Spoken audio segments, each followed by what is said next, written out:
Salam ibu bapak saudara yang dikasihi Tuhan. Salam jumpa bagi kita semua. Salam sejahtera di dalam Tuhan kita Kristus Yesus. Kita berjumpa lagi lewat Manna GTM Klasis Makassar hari ini. Dan sebelum kita memulai aktivitas kita, mari bersama kita satu dalam persekutuan dengan Tuhan lewat firman-Nya, dan kita awali dalam doa bersama. Kita berdoa.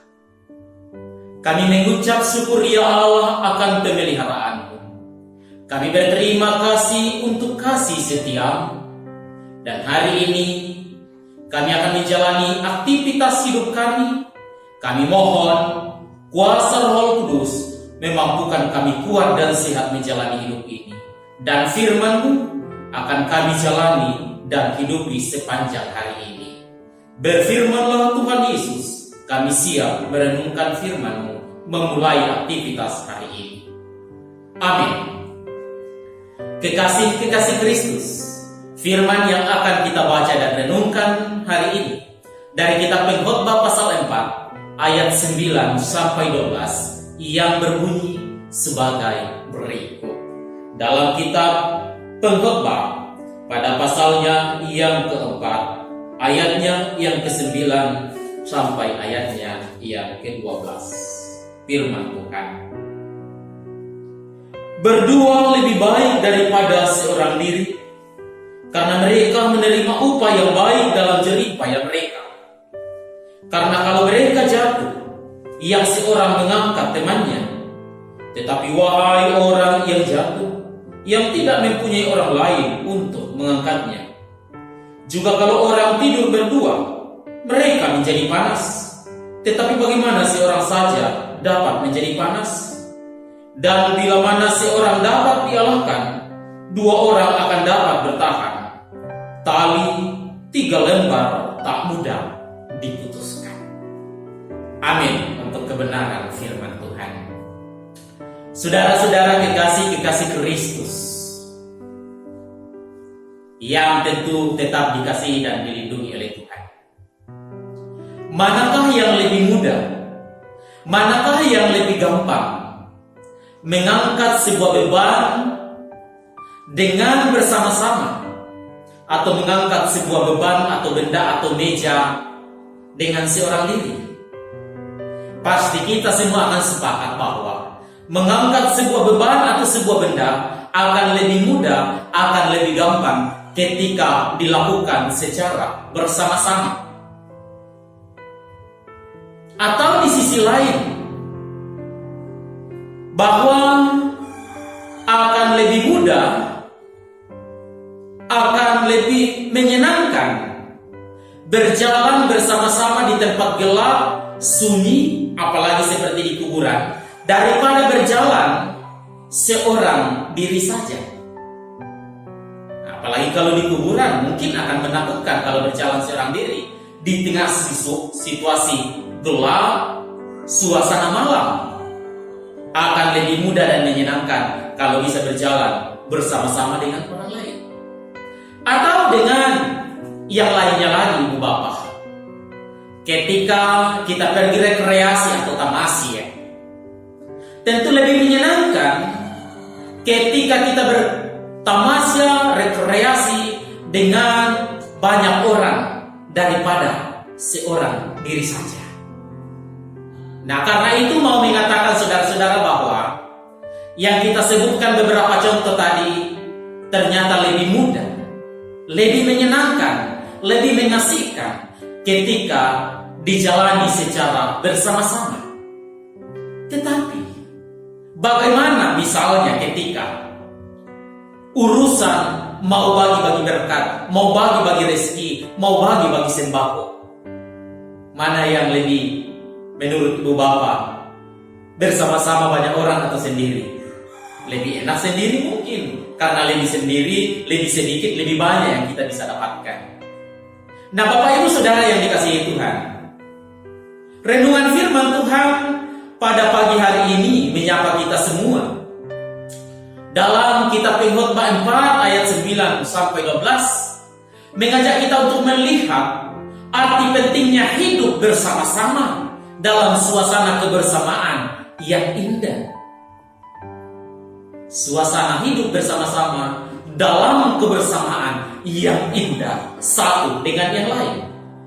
Bacaan ini dari sisi konteks kebersamaan di ayat 9 sampai ayat 12 dikontraskan dengan kesendirian di ayat 7 dan ayat 8, ayat yang belum kita baca. Walaupun seseorang memiliki segala harta, semua tidak akan berguna apabila dia tidak memiliki siapa-siapa.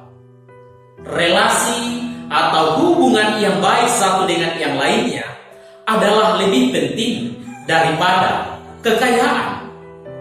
Untuk apa mempunyai materi yang berlimpah tetapi tidak mempunyai siapa-siapa dengan orang lain? Pengkhotbah mengatakan ini adalah kesia-siaan di ayat 7. Itu sebabnya saudara-saudara pengkhotbah di ayat 9 mengatakan berdua lebih baik daripada seorang diri. Dengan hidup bersama satu dengan yang lain, dengan tentunya menjalin hubungan yang baik dan harmonis, maka akan selalu tercipta hubungan yang sifatnya saling menopang, saling mendukung, saling menguatkan, baik dalam suka maupun duka. Di ayat 9 ini juga hendak mengatakan dan menjelaskan bagaimana hidup dalam berkarya, dalam bekerja, bahwa bekerja bukan hanya bekerja dengan otot, dengan tenaga, dengan kekuatan, tetapi bagaimana bekerja dengan cerdas. Bukan hanya sekedar bekerja keras, tetapi bekerja dengan cerdas. Dan bekerja secara cerdas dalam bacaan ini diwujudkan dalam kebersamaan. Bekerja cerdas, bekerja bersama-sama, saling mendukung, saling menopang. Berat sama dipikul, ringan tentu sama-sama dijinjing. Ada kebersamaan yang indah. Dalam kebersamaan sekali lagi untuk menopang, mendukung, mensupport satu dengan yang lain. Kerja cerdas, saling menopang, membangun dalam kebersamaan yang indah adalah salah satu jenis pekerjaan yang bisa diselesaikan oleh beberapa orang dengan bersama-sama.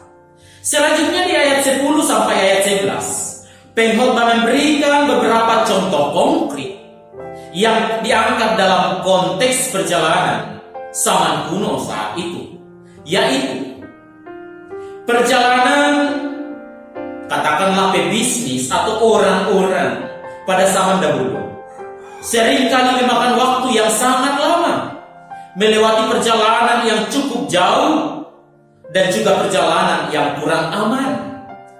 Daerah pegunungan yang harus dilintasi oleh para musafir atau mereka yang berjalan dalam perjalanan yang jauh pada saat itu, tentu dengan berbagai rute yang kurang aman, pegunungan selalu menjadi rute yang tidak bisa terelakkan, sekaligus mengundang banyak bahaya. Salah satunya adalah jurang atau lubang dan juga lubang yang dalam. Ketika seseorang bepergian dengan tidak punya teman atau seorang diri saja, dan ketika ia jatuh dalam jurang atau lubang, maka tentu sangat sulit baginya untuk mendapat pertolongan dalam waktu yang singkat atau cepat.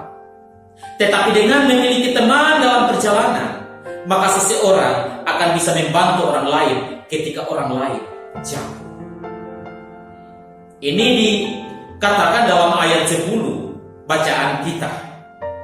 Ya, tentu dalam konteks perjalanan diangkat dari contoh konkret perjalanan. Akan selalu ada yang menopang, makanya perjalanan saat itu selalu berhubungan, karena bedanya memang cukup berbahaya.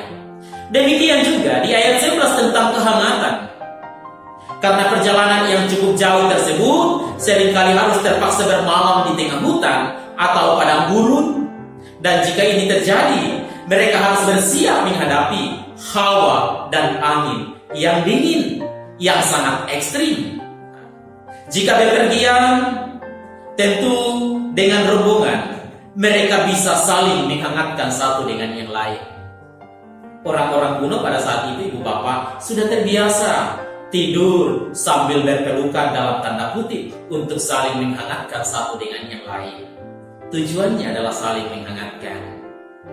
Nah, karena itu saudara-saudara, si pengkhotbah memaparkan menjelaskan arti penting dampak positif hidup bersama-sama dalam kebersamaan yang indah. Jadi jelas bahwa bacaan hari ini mengingatkan kita kembali bahwa manusia diciptakan bukan hanya untuk hidup bagi dirinya sendiri, tetapi manusia diciptakan sebagai makhluk sosial yang saling membutuhkan satu dengan yang lain. Karena itu saudara, tentu sesuatu yang sangat penting dalam hidup ini, yaitu hidup bersama membangun relasi hubungan yang baik satu dengan yang lain dalam kebersamaan yang indah. Hidup harus saling mendukung, bukan saling menjatuhkan. Hidup harus saling menguatkan, bukan saling melemahkan. Hidup harus saling membantu, bukan saling membanting. Hidup harus saling menopang dan atau menolong, bukan saling menodong satu dengan yang lain. Sehingga kita pun hidup menjadi berkat dan membawa sukacita bagi orang lain. Tuhan Yesus memberkati. Amin. Mari kita berdoa. Ya Allah, Tuhan kami di surga, terima kasih untuk sapaan firman-Mu hari ini. Kami semua akan menjalani hidup kami pagi ini. Tuhan berkati kami sehingga sepanjang siang ini kami berjalan dalam kekuatan kesehatan dari Allah. Dan kami hidup dalam pimpinan Tuhan, sehingga kami hidup sesuai dengan kehendak Allah. Berkati jemaat-Mu dalam aktivitas mereka.